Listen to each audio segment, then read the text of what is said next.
Vou colocar para gravar, justamente depois lá no... A galera que perder, vou deixar lá no YouTube, tá?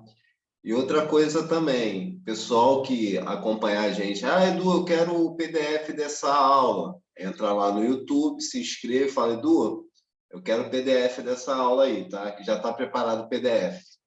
Beleza? Então, ó, vou me apresentar, sou Eduardo Vieira, né, daqui do Rio de Janeiro. Tenho meus resultados aí em angiotomografia, tenho um curso de angiotomografia, já estou há 22 anos nesse ramo, né, de tomografia. Eu já vi todos os equipamentos chegando aí, fazendo uso da maioria deles. Então, por que eu estou falando de TEP hoje, né? Essa semana, várias pessoas me pediram, e hoje, particularmente, eu vi duas pessoas me ligando e eu vi o sofrimento dessas pessoas. Aí eu falei, quer saber? Deixa eu dividir o conhecimento com essa galera aí. Tá? Então, vamos lá.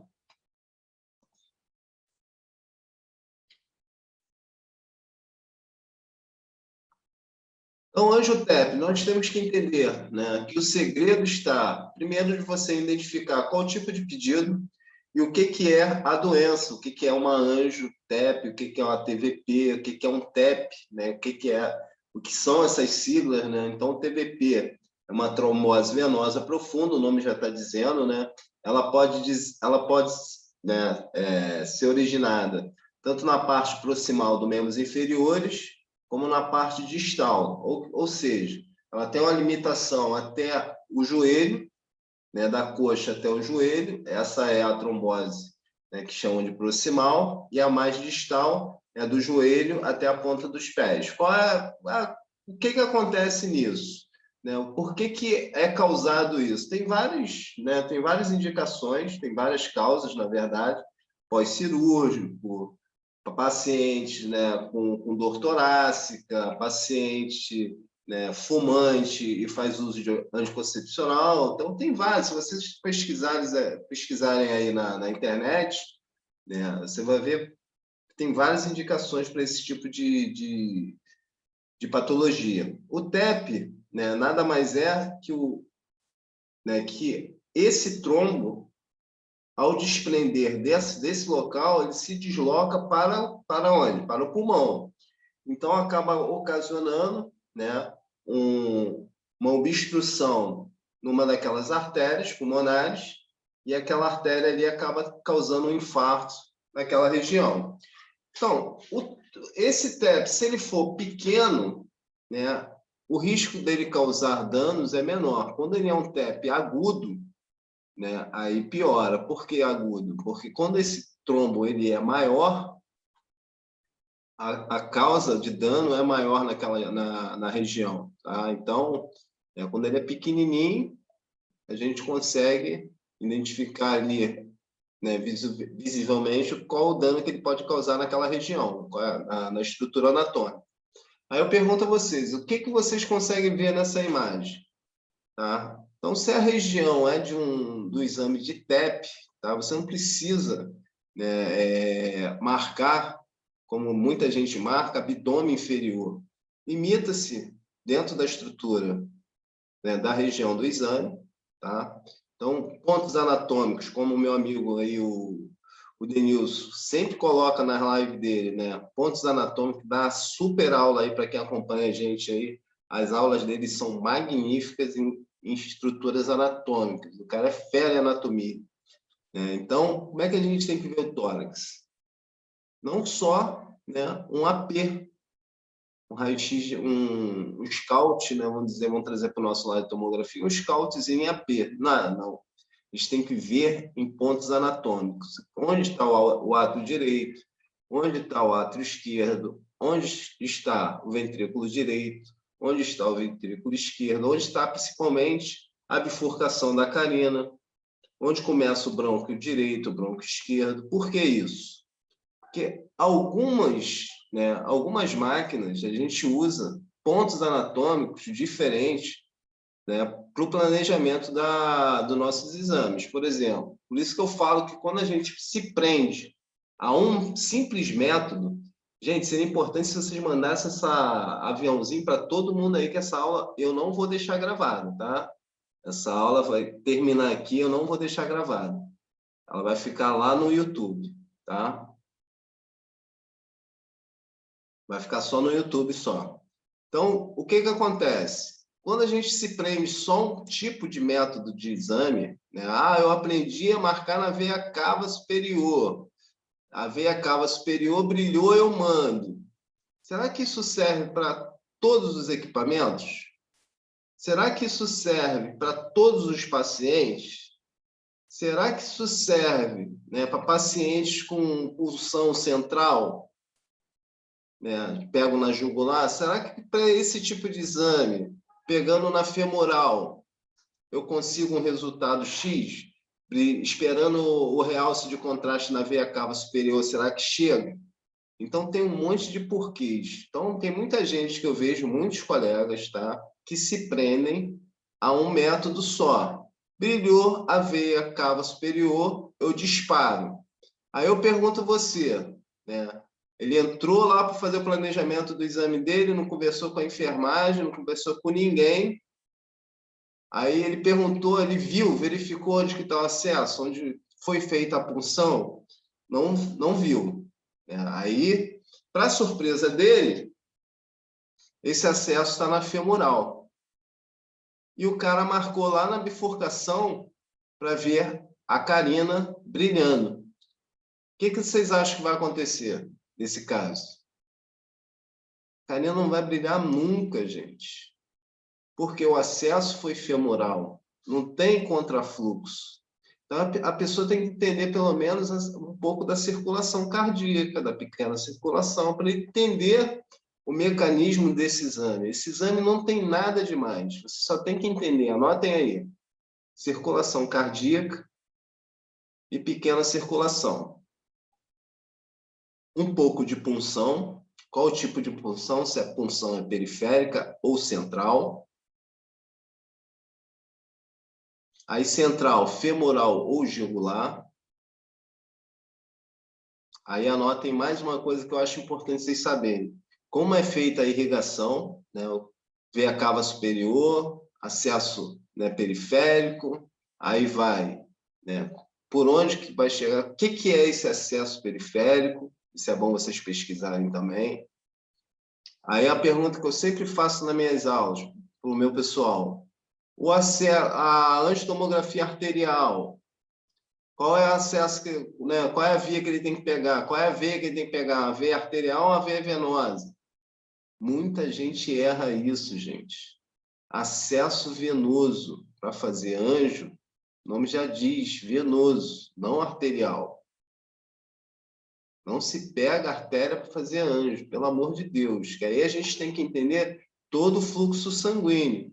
Por isso que a gente perde exame. A gente tem que entender o funcionamento, tá? Para a gente poder fazer o exame. Ponto. Qual é o funcionamento do TEP? Qual é o segredo do TEP? Uma boa veia pega, se for acesso periférico, Gelco 18. Ah, Eduardo, a enfermagem não conseguiu o Gelco 18. Conseguiu com 20. Qual o melhor fluxo? Começa com fluxo de 4. E nunca deixem, nunca, anotem aí, nunca deixem a enfermagem dizer para vocês qual é o acesso que vocês têm, né? Qual é o fluxo que vocês têm que usar. Vocês têm que entender também, né, do volume que aquele teu catéter aguenta. Tipo, o meu acesso venoso, qual o fluxo máximo que ele aguenta? Você tem que saber o máximo, porque o mínimo não interessa, tem que saber o máximo. Então, basta ter a curiosidade de pegar, antes dela abrir lá o catéter, ver o quanto de fluxo que vem lá escrito lá, que você aguenta. Aí pode estar em bar, tá? E pode estar em PCI. Aí você tem que converter em bar e PCI. Então, ela tem que dar um fluxo ali, uma pressão máxima em relação a um fluxo máximo de 6 e ver o quanto que ele aguenta em relação a essa pressão, para justamente não acontecer o quê? Você extravasar, né, ou danificar esse catéter. Tá? Então, tem que saber a pressão máxima que esse catéter aguenta. Então, por isso que a enfermagem, quando chega para a gente, fala assim, coloca um fluxo de 3 num gel com 18, eu só preciso saber da minha enfermagem o seguinte, está fluindo bem? Você fez o teste? Aí eu vou lá e mudo para 4, para 5, para 6, dependendo do paciente. Então, qual o fluxo que você usa nos seus exames? Não vou mentir para vocês. Meus exames de TEP eu uso de 4,5 a 6 ml por segundo. Com gel com 18, com 20 eu vou no máximo a 4,5, tá? Isso pelo material que eu uso lá na clínica que eu trabalho. Os 2 locais que eu trabalho, o fluxo máximo que ela aguenta é de 5, por segurança eu coloco 4,5 no de 20. No 18 eu coloco no máximo 6, e lá a gente faz muita coronária. Então eu uso, né, o mesmo método, a mesma técnica, planejamento que eu uso para coronária, para fluxo, eu uso para TEP também. Tá? Então eu não tenho dó em relação a isso, não. Eu só preciso da minha enfermagem me posicionar em relação, né, ao catéter que ela colocou, que ela funcionou o paciente, para eu poder fazer meu exame. Tá? Então, aqui eu tenho uma marcação que eu uso, tá? Na primeira costela. Tem gente que eu vejo marcando lá no pescoço TEP. Gente, coloca num negócio na cabeça de vocês. Qualquer segundo são preciosos nesse tipo de exame, para TEP. Qualquer segundo que você perca são preciosos, você pode contaminar o seu exame. Então, não adianta marcar no meio do pescoço, né? Não adianta. É pulmão, não é pescoço. Então, TEP tem que pegar ali na primeira costela, ali no ápice, ali, curtinho mesmo, e lá embaixo, pega ali o seio costofrênico, já está de bom tamanho. Os ramos distais, né, que os médicos adoram, tá? A gente consegue pegar com essa marcação. O que é essa linha amarela aí? É a famosa linha amarela onde está a bifurcação de quem? Da carina. Então, essa é a marcação do exame. Então, muitas das vezes a gente vai fazer a primeira fase sem, né, contraste, para a gente ver, né, as partes anatômicas, como é que está o pulmão daquele paciente, e depois a gente vem com a marcação do Smart Prep, do monitoring, do bolus time, do jeito que você fizer. Então, a marcação seria essa. Edu, se você fosse marcar em 4 câmeras, que nem eu gosto de marcar, eu gosto de marcar 4 câmeras, porque eu trabalho numa parede de 128 canais, então eu gosto de ver, né, a função cardíaca do paciente, onde eu garanto melhor, né, resultado para os meus exames. Aí eu me garanto porque eu sei fazer dessa forma, né? E as pessoas, às vezes, elas temem, gostam de marcar ali nessa bifurcação, nessa marcação aí. Eu já criei uma técnica de fazer pelas 4 câmeras, que aí eu uso a mesma técnica que eu uso para TEP. Só que para TEP não, para coração, coronária. Só que eu uso a mesma técnica para TEP. Então, o que eu tenho que saber aí? Os pontos anatômicos. Onde fica, né, a veia cava superior, onde fica a aorta ascendente, a descendente e o tronco da pulmonar. O que esse ponto anatômico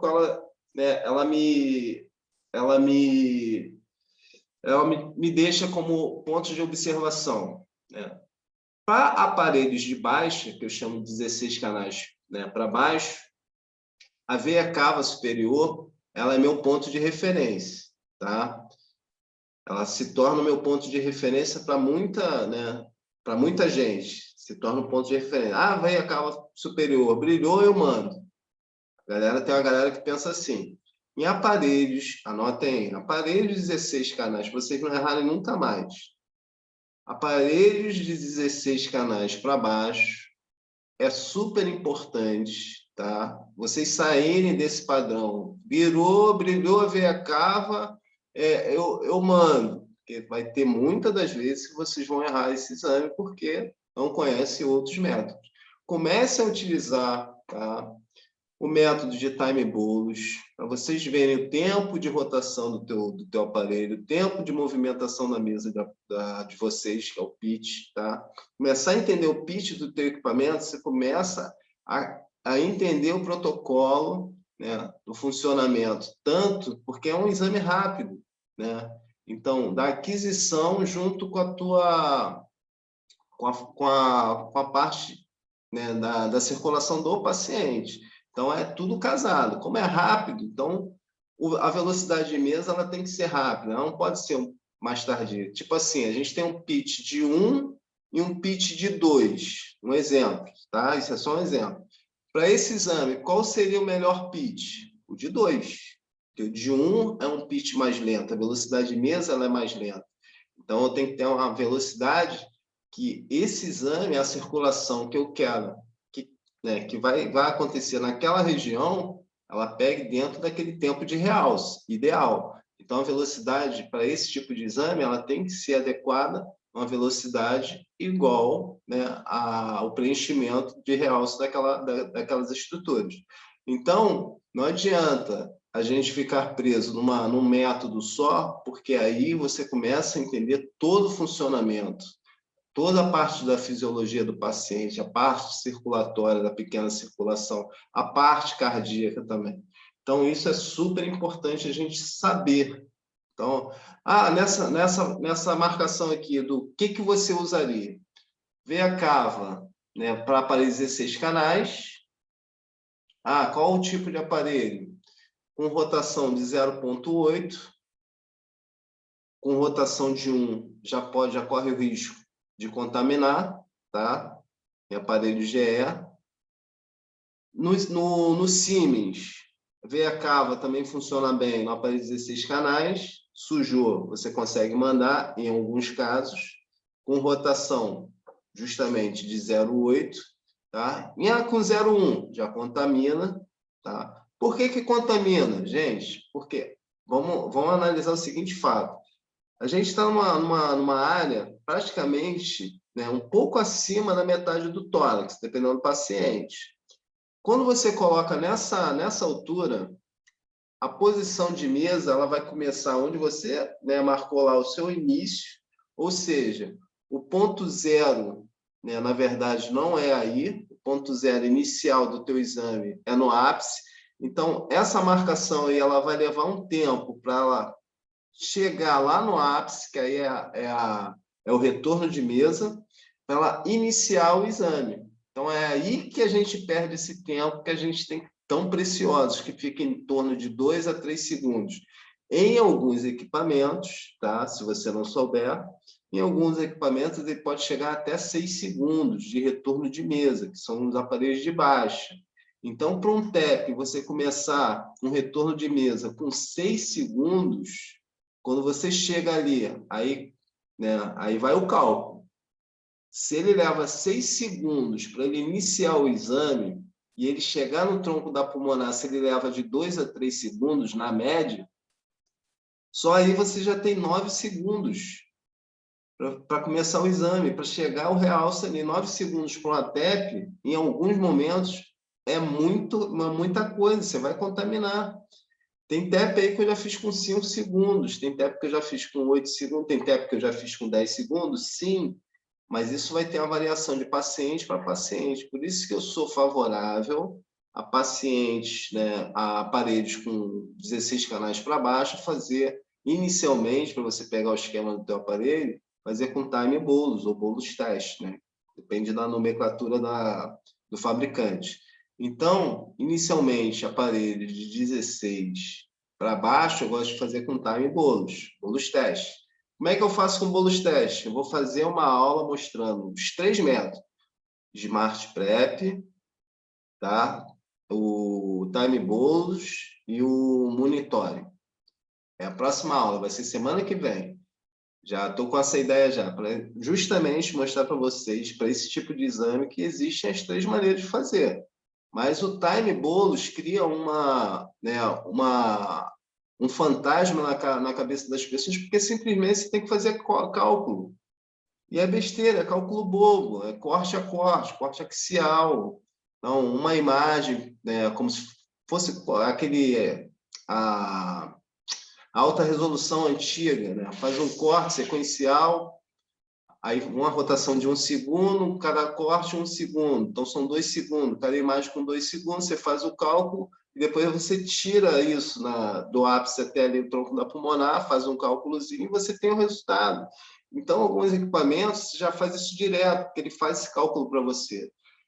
Então, é difícil a gente entender só um método, não entender outro, para justamente você tirar proveito, que existem outros métodos. Então, e no caso dos 64 canais e 128 canais, a da Hansemar, eu gosto de marcar na 4 câmeras, mas quando eu não estou muito, estou querendo ensinar para outras pessoas, aí eu já marco aqui no tronco da pulmonar, com HU, de 100, onde está o verdinho aqui, aí quando ele dá aquela sujada, eu já disparo, né?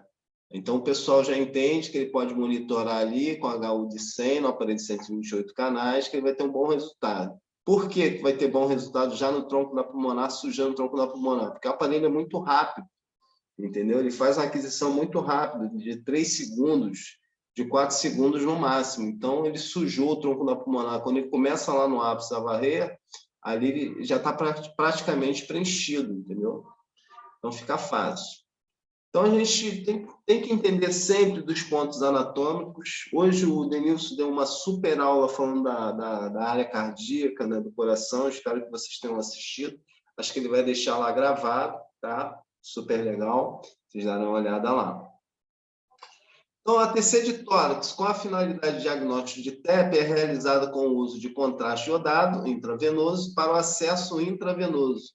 Utiliza-se catéter com calibre de 18 ou 20 em uma veia cubital, isso no caso do acesso, periférico, preferencialmente em braço direito, por causa do artefato.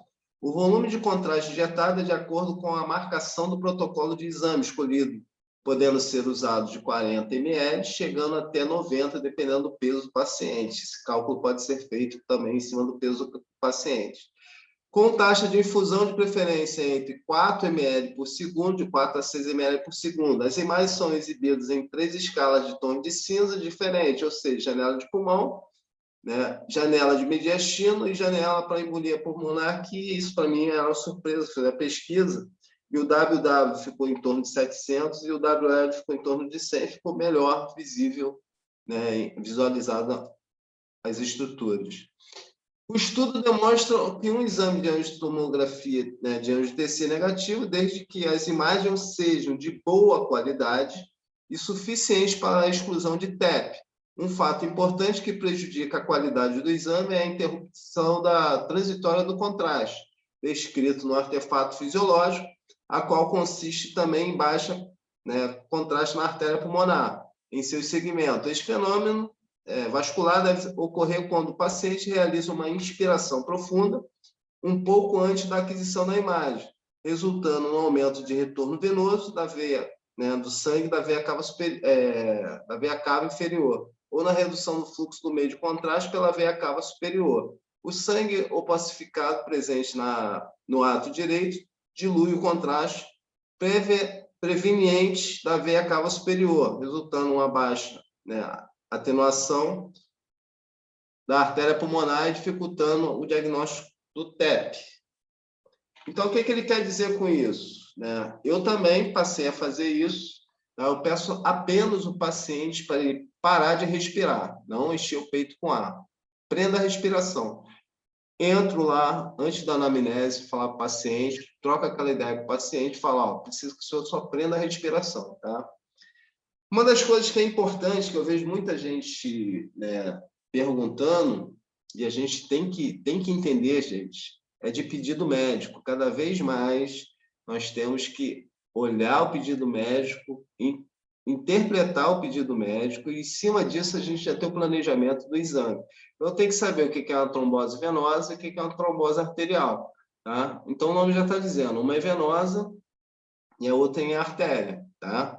Trombose é um processo que envolve a formação de coágulo na circulação sanguínea. Essa foi, assim, o que eu pude trazer de informação mais tranquila na parte médica que estava lá na minha pesquisa.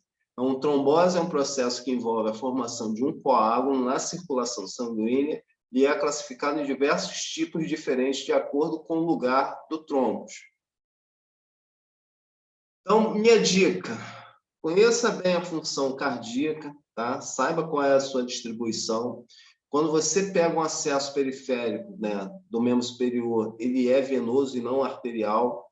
Ele faz essa transformação, né? O coração ajuda a fazer esse avanço nos pulmões, jogar, né? Uma coisa que você tem que entender, o que chega no coração e o que sai do coração, então são dois tipos de sangue diferentes.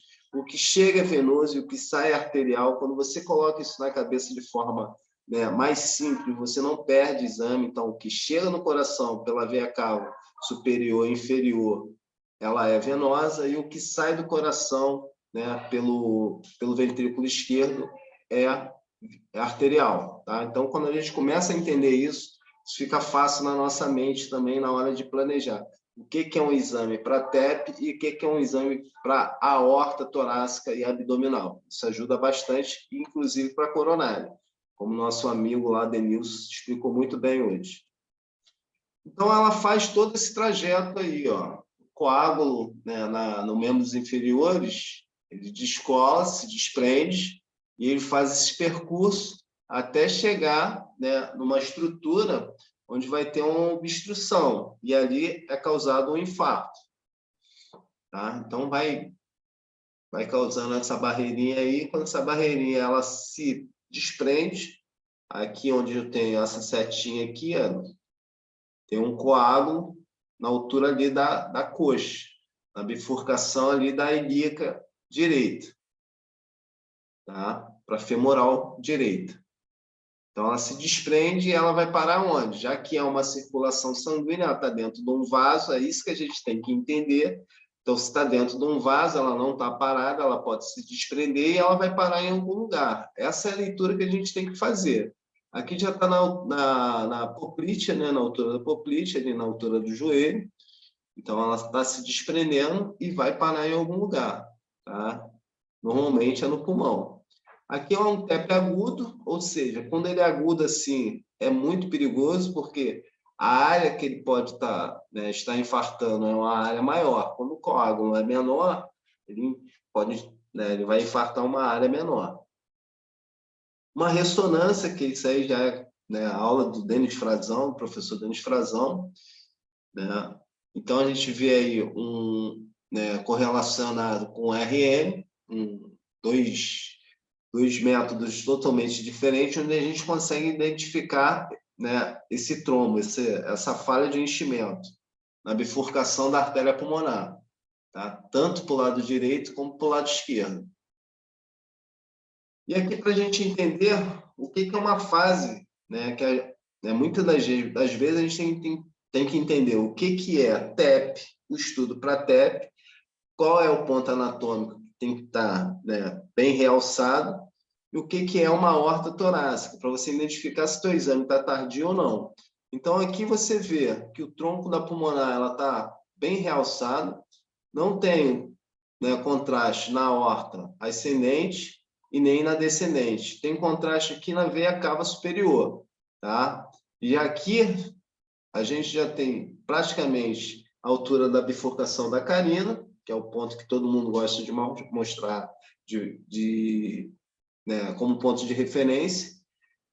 E aqui ao lado a gente já tem, né, um exame para a aorta torácica, onde eu tenho a aorta ascendente cheia, a descendente cheia, sem contraste no tronco da pulmonar e sem contraste também aqui na veia cava superior. Ou seja, né, o exame bom para visualizar a aorta torácica.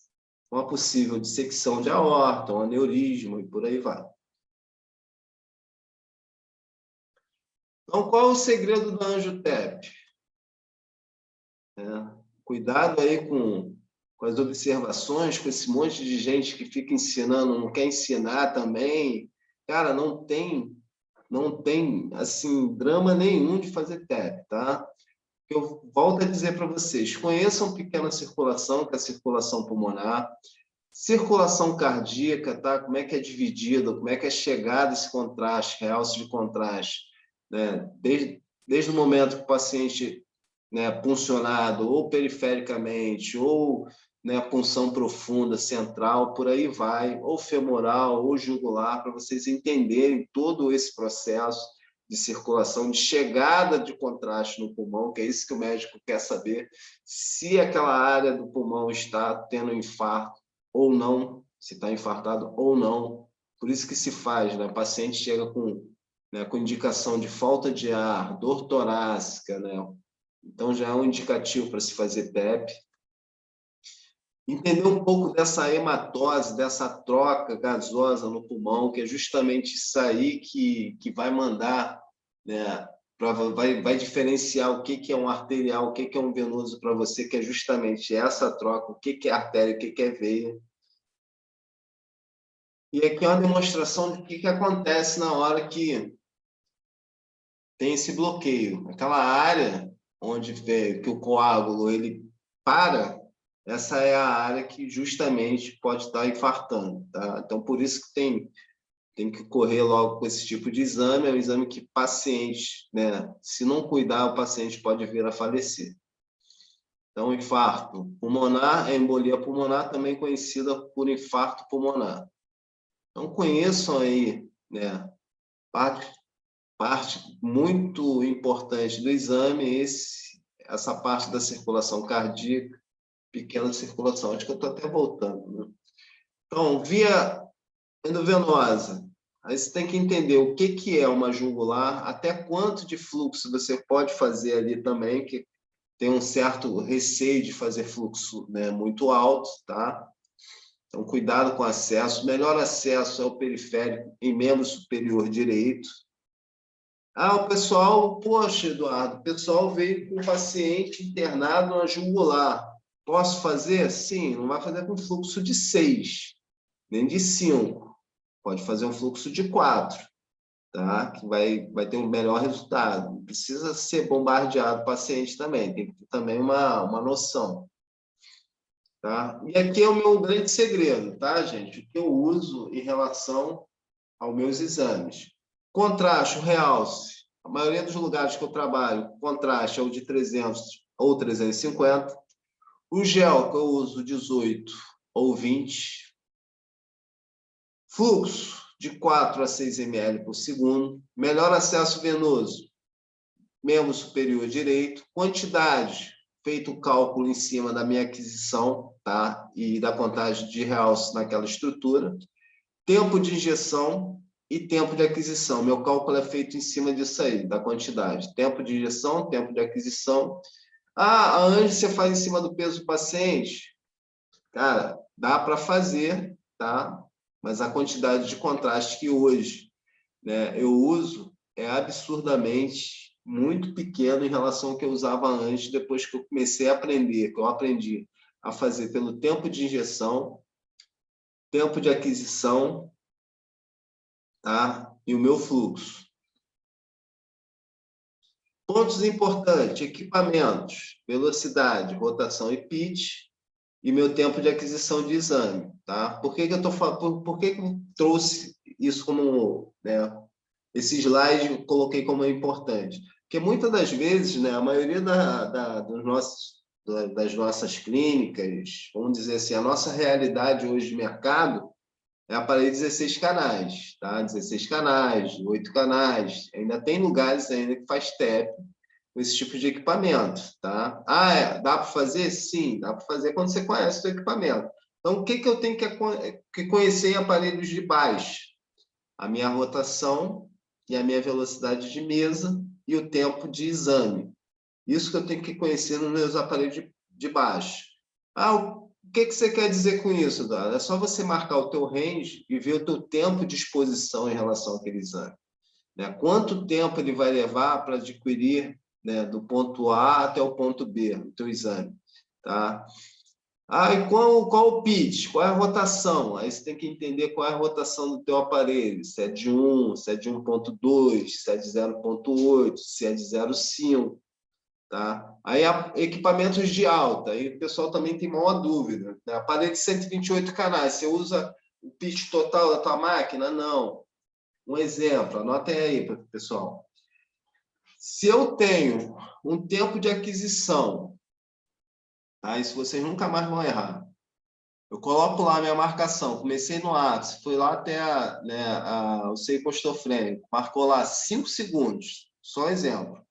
Meu tempo de aquisição foi de 5 segundos, tá? Vocês nunca mais vão errar isso. Meu tempo de aquisição total do meu exame foi de 5 segundos. Aí, Edu, a minha chegada de realce até a estrutura escolhida levou 5 segundos. Ou seja, eu tenho 10 segundos totais, né? O meu tempo de injeção de contraste vai ser de quanto tempo? Na média, 10 segundos. Então, por aí você, né? Essa semana eu fiquei assustado que um médico discutiu com o técnico que o TEP tinha que ser feito com 120 ml de contraste. Ele não ia chegar nesse cálculo nunca. Aí eu falei, coloca ele aí na linha aí que eu vou mostrar aqui como é que a gente faz. Aí o médico foi, mestre, só quando eu falei isso, mestre, você pode fazer esse exame aí com 35 ml de contraste, vai ficar bom. Não precisa 120 ml. Então, você tem que ter autoridade também na hora de fazer, porque você tem que mostrar. E foi o que eu fiz. Mostrei para ele, justamente na hora que eu estava fazendo um exame de TEP, mostrei para o médico aqui, doutor, esse exame aqui, ó, a minha bomba, está marcando aqui, ó, 35 ml de contraste mais 30 de soro, que é uma bomba de 2 cabeças. Qual é a sua bomba aí? Ah, minha bomba é de uma cabeça. Falei, então o senhor tem que usar mais contraste. Tá certo, porque esse contraste vai ficar retido no equipo. Por que o senhor não usa a bomba de 2 cabeças? Vai facilitar e vai ter menos gasto aí para o senhor. No final das contas, o senhor faz um cálculo aí, se o senhor gastar todo dia 20 ml de seringa de contraste para 10 pacientes, vai quase 2 litros de contraste, 200 ml de contraste todo dia. Aí ele, é mesmo? Eu falei, se o senhor contabilizar isso por mês, por semana, o senhor vai ver que o senhor vai comprar uma bomba injetora de 2 cabeças com 3 meses de uso. Aí, fazendo isso aí, esse teu gasto aí, o senhor vai... É absurdo, de contraste. Aí ele foi, aí o colega depois me ligou, falou que lá ele estipulou que tem que ser com 50 ml. Eu falei, então tá bom, 50 ml tá bom, 60 tá bom, então você está ganhando aí. Então você tem que entender que bomba injetora, o fluxo é importante. Se for baixo o fluxo, tipo, vou dar um exemplo, de 3, você vai contaminar por quê? Aumenta a minha coluna de injeção, vai aumentar a tua coluna de injeção. Ou seja, se aumenta a tua coluna de injeção, aumenta o teu tempo de injeção. Então, não adianta ficar com pena e falar assim, a enfermagem me deu um fluxo, pô, me deu um gel com 18, mas mandou colocar um fluxo de 3. Não cabe. Se colocou um gel com 18, com certeza, tá?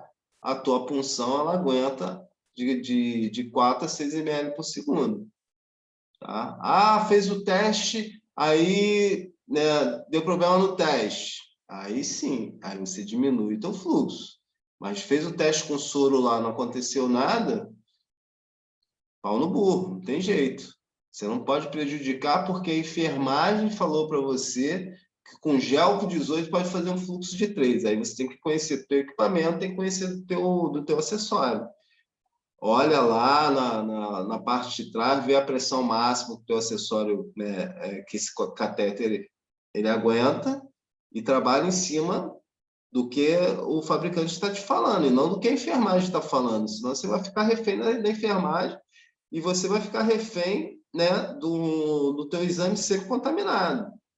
Há um fluxo alto, o que acontece? Diminui minha coluna de contraste, de injeção, ou seja, eu tenho uma margem de chegada de realce naquela estrutura escolhida para eu poder fazer meu cálculo com mais precisão. Então, fica mais fácil de eu fazer meu cálculo. Quando eu tenho aumento de coluna, isso aí já fica fora do meu padrão.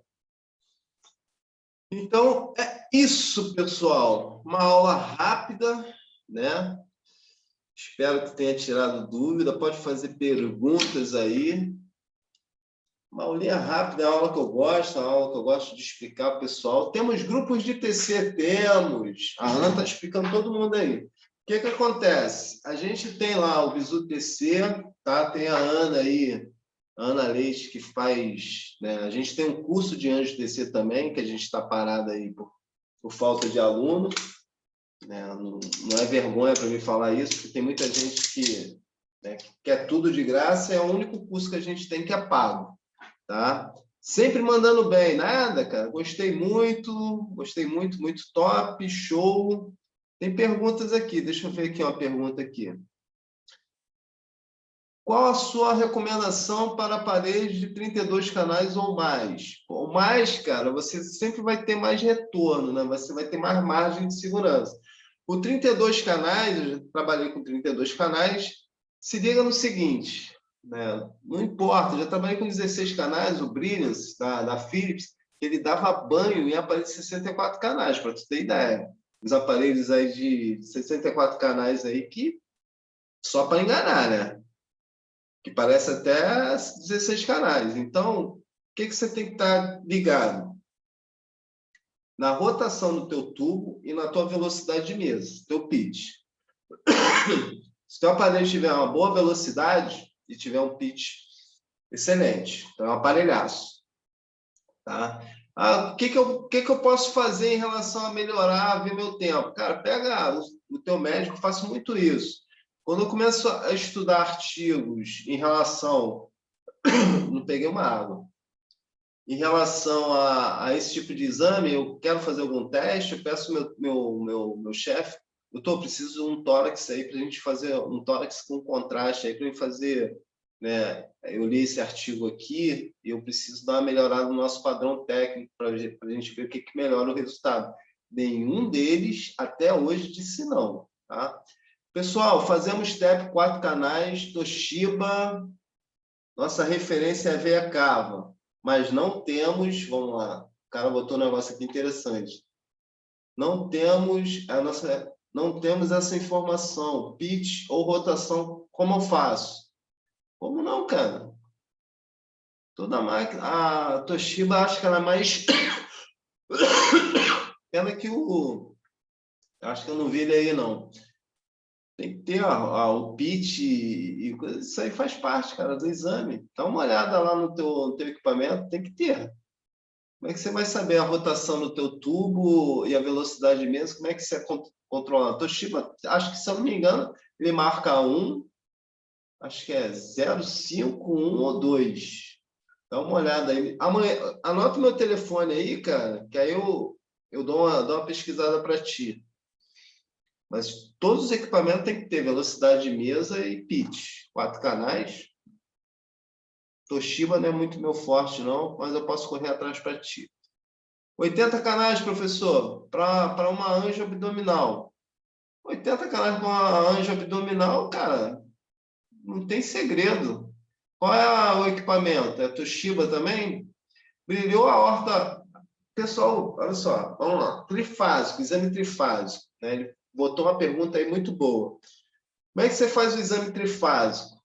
Arterial, portal e tardio. Né? Então, você já faz anjo, cara. Você já faz anjo, ó. Se faz exame trifásico, você já faz anjo arterial há muito tempo. Tá? Continua fazendo arterial. Eu colocaria aí um HU de 140 e dispararia. No mínimo, trabalha com Toshiba também, né? Falar de 80 canais.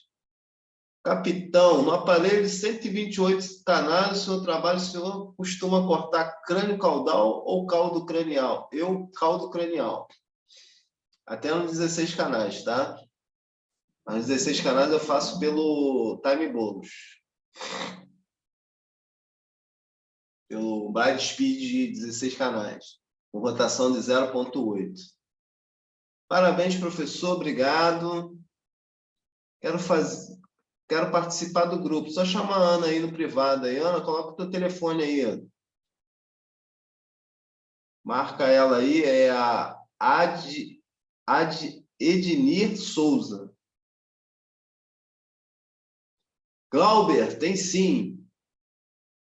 Tem sim, tem na opção HP em scan do aparelho. Aí, ó, já me ajudou aí, ó. O Anselmo já explicou, já falou que tem sim. Eu também achei estranho de não ter, cara. Eu achei muito estranho não ter. Todo aparelho tem. Se colocar o fast, o pitch aumenta muito? Não sei, nunca usei. Edu, a bomba injetora de 2 cabeças é viável? Possível, se necessário, diminuir ou aumentar o PSI? Sim. Você tem que entender o que é PSI, né? Que é a pressão, né? Porque na bomba ela vem como bar e nos acessórios vem de 300 até 300 PSI. Então tem como você melhorar. Quando você diminui o PSI, você diminui a pressão. Você tem que entender o que você quer para você, Vanessa. O que quer no exame, né? Normalmente a gente deixa para o PCI de 21 nas bombas da Gerber. Mas isso aí é fácil, só você entrar na internet, colocar lá, né, conversão de PSI para bar. O 21 é mais ou menos 300 PSI, só para você entender. O curso de TC, iniciante, intermediário, avançado, ainda está disponível. Cara, a gente faz o seguinte, o José Neto, a gente dá muita aula de aperfeiçoamento em TC grátis, tá? 0800. O único curso que é pago nosso é o de anjo, tá? Que é um curso de aperfeiçoamento em anjo, que são 10 aulas, tá? Aí só procurar a Ana aí. Ana, fala com o José Neto aí também. Marca ele aí. Vou deixar meu telefone aqui, gente, que aí eu encaminho vocês para a Ana. Fica mais fácil. Que a Ana também não vai dar para ela responder todo mundo. 99. Sou meio doido de deixar meu telefone aí para pessoa que eu não conheço, mas tá bom, hein? Meu telefone está aí, o WhatsApp. O da Ana também. Boa noite, também quero participar do grupo, Ana. Só anotar o telefone aí e mandar um oi para a Ana aí, ó. Tem mais um aqui. Andressa Aparecida, professor Davis de radiologia. Tem mais pessoas aqui que me perguntam, que estavam querendo participar. Mas às vezes pede para participar e foi engano. Também tem interesse nesse curso de anjos. Só falar com a Ana aí. Aproveita que ela está aí. Então, gente, tipo assim, vamos lá. Quero participar do grupo. Josi Alves, é mais fácil você pegar o telefone da Ana e marcar, porque eu tenho certeza que ela não vai te ligar, não, tá? Professor, só mais essa, responde aí. Fala aí, o Ingrid. Já faz o curso muito ótimo aí, ó. O Wilmar já fez o curso. Quem não sabe, esses caras aí são fera. Obrigado, Brunão. Brunão foi meu aluno lá no CENIB, é um garoto que a gente tá doido para trazer ele para a nossa equipe, mas com esse negócio da pandemia, cara, tá difícil de abrir vaga. Mas é um garoto esforçado pra caramba, a gente está de olho nele. Ana, fixa o teu número aí, Ana, pelo amor de Deus. Deixa eu ver aqui se dá para fixar aqui. Qual a recomendação para aparelhos 32 canais ou mais? Isso eu já respondi. Deixa eu ver se dá para botar fixo aqui. Ativar, compartilhar. Copiar link, não. Fiz um TEP com acesso na jugular, fluxo de 4,5. Pedi a Deus. Essa foi boa. Espera aí que eu vou até ler, cara. Fiz um... Cadê? Pô, passou muito rápido. Cadê, cara? Fiz um TEP com acesso jugular, fluxo de 4,5. Pedi a Deus e foi que foi. André Ferreira. Ficou bonito o exame, cara? Pelo menos, miserável. Para fazer uma anjo de membros inferiores sem usar o ROI, com um aparelho Toshiba. O cara se irmão com Toshiba. Eu não trabalho com Toshiba, pelo amor de Deus, cara. Uso quanto de contraste e quantos segundos com o Gelco 18. Ó, vou te falar de experiência de anjo tomografia de membros inferiores, independente do equipamento, tá? Membros inferiores, qual é o macete do membros inferiores? Ele tem que levar, tá, em torno de 32 segundos, 35 segundos, tá?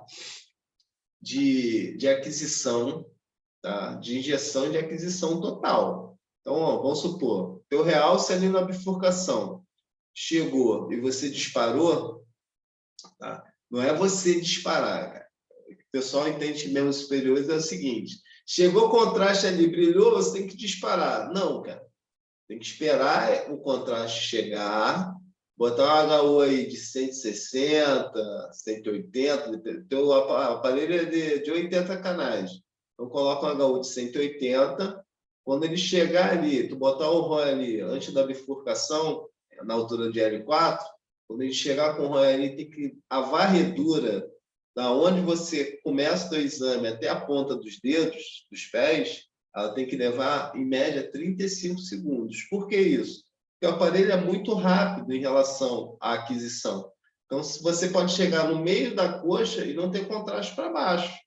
Então, você tem que ter contraste, realce de contraste em cima, no meio e embaixo. Por isso que faz a bota. Ah, o que é a bota? Por isso que você volta ali da altura do joelho para baixo e faz novamente, que aí você vai ter realce de contraste naquela região. Porque a aquisição é muito rápida. Então, você tem que ter uma marcação de entre 35 a 40 segundos naquela região, tá? Quando você começar o exame. Então, você marca o range e vê lá quanto tempo de aquisição. Ela tem que bater de 35 a 40 segundos para ter um bom realce em membros inferiores. Essa é a minha dica. É assim que eu faço, é assim que eu tenho meus resultados. Ai, vamos lá. Já me disseram, porém, tem um info, a info do KVMA, range. Aí eu não entendi nada, você botou aí não, filho. Aí, tá respondendo. Tá respondendo o cara aí. Show de bola. Quando inicia o curso de anjo, fera? Só perguntar a Ana aí, cara. Isso aí, essa turma eu tô deixando tudo na mão da Ana, cara. Eu que dei um stop para não começar agora. A gente deve começar, vou ser bem sincero contigo, lá para o mês que vem, início do mês que vem. A gente vai começar a gente está em julho, em agosto. Nosso TC é um Canon 16 canais. O application deixou o TEP programado para monitorar na pulmonar inferior. Entendi. No tronco da pulmonar? Na pulmonar inferior. Entendi. Chegando atrasado, estava na igreja, mas lembrando da live. Deus te proteja. Você estava lá em oração, né? Graças a Deus. É importante também a gente ter esse momento com Deus, sim. Vai estar gravado? Já vou até parar aqui. Vai estar gravado. Eu esqueci